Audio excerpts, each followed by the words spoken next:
Ganadong-ganado na magtrabaho ang mga animal, mga kababayan, na itago na lang natin sa pangalang Clarering Castro. Dahil tuluyan na po nilang hindi pinapasok. No entry. Chupe, alis dyan. Bawal ka na dito. Eden Santos. Hindi na po pinapasok, mga kababayan, si Eden Santos dyan sa press briefing ni Clarering. Sa likod ito, mga kababayan, na deny to the max si Clarering na wala daw siyang kamay sa pagpapatanggal kay Eden. Akala nga natin, mga kababayan, na hindi natanggal si Eden dahil for the past 2 days andun siya, mga kababayan. Pero ngayong araw, wala na talaga si Eden Santos, mga kababayan. Dahil kagabi binutata ni Eden, mga kababayan, etong mga buladas na naman ni Clarering. Tingnan nyo, ha? Tingnan nyo ang araw ni parang mga lukarit ito, mga kababayan, no? Mga kauri ni na Admiral. Akala nyo kung sinong mga reyna? Mga pilingera. Taas na, talaga. Ay, Diyos ko. Wow. Para pang nagbutya ng Pilipinas, mga kababayan. Happy dahil wala na ang kanyang tinik sa lalamunan. Magandang araw, Malacanang Press Corps. Magandang araw, wala na, ha. Tingnan nyo, mga kababayan, wala na si Eden. Hindi niya na talaga mahagilap, mga kababayan. 2.32 million. Dahil bawal na siya pumasok Tuluyan nang naglabas ng mga kababayan, ang PCO. Memorandum na bawal nang pumasok si Eden Santos. Ng Bureau of Immigration at wala sa Korea dahil sa tumanggap ng inyong mga katanungan. For our first question, sana nga lang hindi matatakot itong mga naiwan, mga kababayan, na magtanong ng hindi nga critical, kundi talagang totoong tanong, mga kababayan, sa mga legitimacy nitong sinasabi ni Claire Castro. Ang naiwan na halos lahat dyan, mga kababayan, yung mga okay, kung anong pinakain, mga kababayan, sa kanila, lulunukin na lang din. Joey Rufana, Business World. Wala na. Report po ng Senate Wala na si Committee Eden, on Foreign Relations. Usually, katabi niya ng babaeng yan. Inilabas na ngayon ng Eto kasi, mga kababayan, mukhang eto ang final nail in the coffin ni Eden. Diba? Nagyabang si mga kababayan, Clarering. Hinahanap nyo kung ano-ano mga barangay ang hindi na daw infected ng droga, mga kababayan. Nagdala, mga kababayan, ng napakakapal na papel. At nung sinuri ni Eden, mga kababayan, hindi kagaya ng ilang mainstream media, hindi nyo sinuri. Si Eden lang talaga. Nakita niya, mga kababayan, na kulang-kulang ang mga detalye. Tapos, kaya pala makapal dahil mga blankong papel ang inilagay ni Clarering para kumapal. Kagaya nung Pacquiao, mga kababayan, na nagdala ng mga ebidensyang parang mga blankong mga bond paper pa. Kanyang ang listahan ng mga drug-cleared barangay sa Pilipinas. Pero kagabi ito, kinabukasan wala na. Bawal na si Eden na tumungtong doon sa himpilan ng briefing ni Castro. Tama nga ba ang datos na ibinigay ng Presidential Communications Office of PCO? Sablay! Report mula kay Eden Santos. At nandito po yung iba mga pangalan.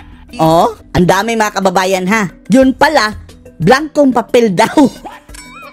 Blanko lang pala ang isinama dyan, mga kababayan, para sabihing makapal. Dahil wala ang individual names of barangay Inilagay lang, Region 1, example, 50 na barangay na drug-free. Wala naka-specify kung aling mga barangay. Ay nako, paano natin yan mabe-verify? Sa wakas ay nagbigay na ng listahan ng Malacanang ng mga pangalan ng mga barangay sa babasahin doon niya, hindi daw siya matatapos ng isang araw. Wow! bansa na Yung pala, blanco. ng drug cleared ng administrasyon ni eto Region 1, Pangasinan. Nilagay lang, total number of barangay, 1,300. Ano-ano mga barangay iyan? Yun pa rin, di ba? Hindi pa rin sinasabi, mga kababayan, kung ano-anong barangay para ma-verify natin kung wala na talagang mga addict dyan. Pangulong Ferdinand Marcos Jr. Sa press briefing sa Malacanang ay sinabi ni Presidential Communications Office Undersecretary Claire Castro Andyan pa si Edenan, Yung kahapon pa ata ito, mga kababayan, pero ngayong araw wala na. Na ngayon lang ibinigay ng Philippine Drug Enforcement Agency o PDEA ang nasabing listahan. So ibibigay ko na lamang sa inyong opisyal itong mga kopya. Nandito. Tingnan nyo, Ang kapal, mga kababayan, Isasabi yung mga barangay na nasasabi nating drug cleared, drug free. Hawak na natin ngayon. Ayan na. Hawak na ni Eden, mga kababayan. At eto na rin ang final nail in the coffin niya. Dahil sa news niya mga kababayan, hindi na pinatungtong kanina. Yung listahan ng mga pangalan ng drug-cleared na mga barangay nationwide ayon sa Presidential Communications Office o PCO sa pamamagitan ni Undersecretary Claire Castro. Eto walang mga pangalan mga kababayan Kung ha. tinignan natin yung mga listahan, walang nakalagay kung kailan nagsimula na nag-cleared yung barangay sa... Parang ginawa-gawa lang na parang yung Excel na triling mga kababayan, no? Hindi detalyado. illegal na droga, nakalagay lamang ay as of June 2025. Mga bilang lamang po ng mga barangay yung nandito Bilang at wala yung mga pangalan ng mga barangay na ating ang naitanong dun Batanes, 29 barangay. Ano-ano yung 29 na barangay? Takot silang pangalanan mga kababayan dahil kung mabiverify, malamang yung mga taga-barangay alam nila na, kalokohan, marami pa ring addict sa barangay namin. sa previous briefing. Nung tingnan natin ay halos kalahati nito, kaya pala siya makapal. Habang pinapakita niya kanina sa briefing, kalahati po nitong mga to ay mga blankong papel. Blanco! Para kunwari, marami, Hindi daw niya mauubos basahin ng isang araw mga kababayan. Blanco lang pala. Alam animal. Anong kabulukan? Kaya pala hindi na pinatungtong kanina mga kababayan dahil baka makastigo ni Eden si Claire Ring.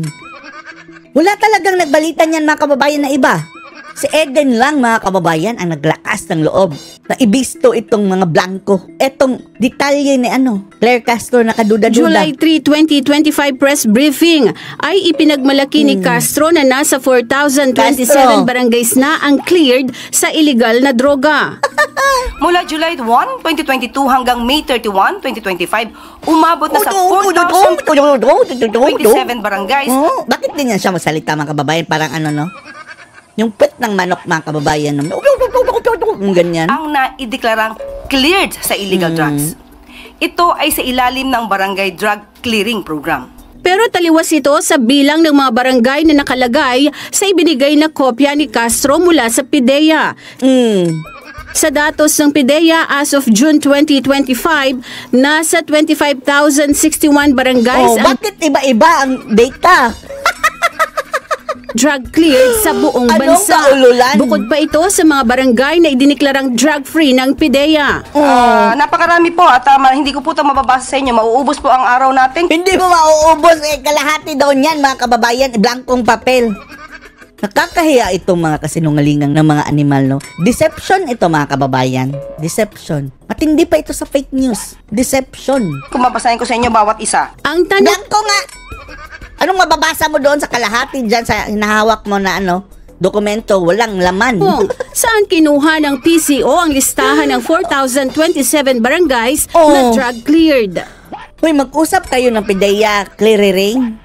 Bakit pa iba-iba ang inyong mga datos? Eden Santos para sa Eden Santos, nasibak, nagurgur na ngayong araw. Dahil sa balita kong ito. Tanang Agila. Agila. Fly na ako dahil pinalayas ako ni Claire Castro. Natawa na lang sila mga kababayan, Sana ipagtanggol siya mga kababayan ng mga kakampi niya dyan. Mga kasamahan niyang media.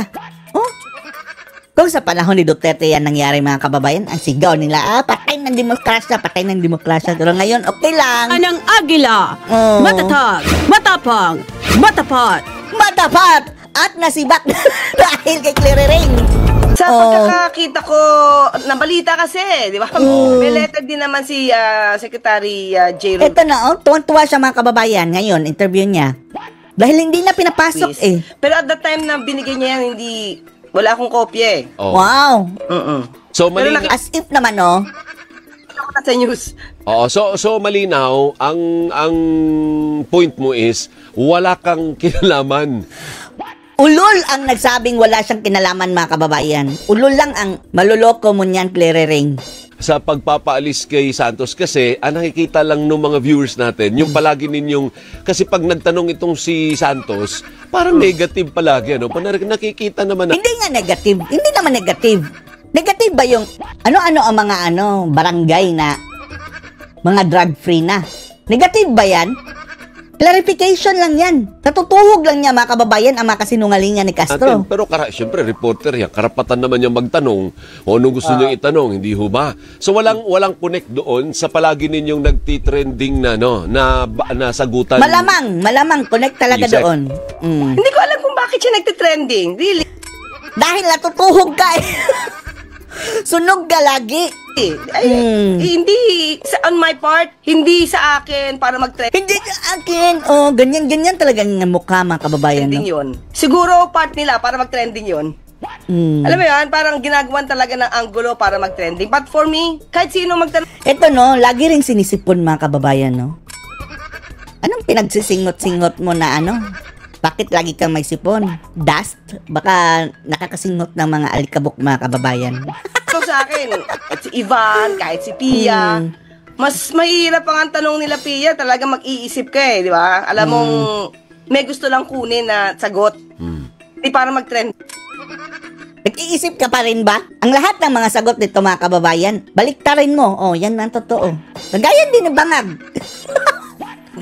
Oh. So, wala sa akin yun. Oh. Wala sa akin yun, oh. Pero tuwang-tuwa kanina, mga kababayan, wala na sa Ah, akin. so, Silang anggulahan, di ba? Kung yan ang gusto nilang angguluhan, edi wow. Oh, edi wow. Ang tanong is, may kinalaman ka ba? Kung ikaw ba ang nag-post? Natural. Oh.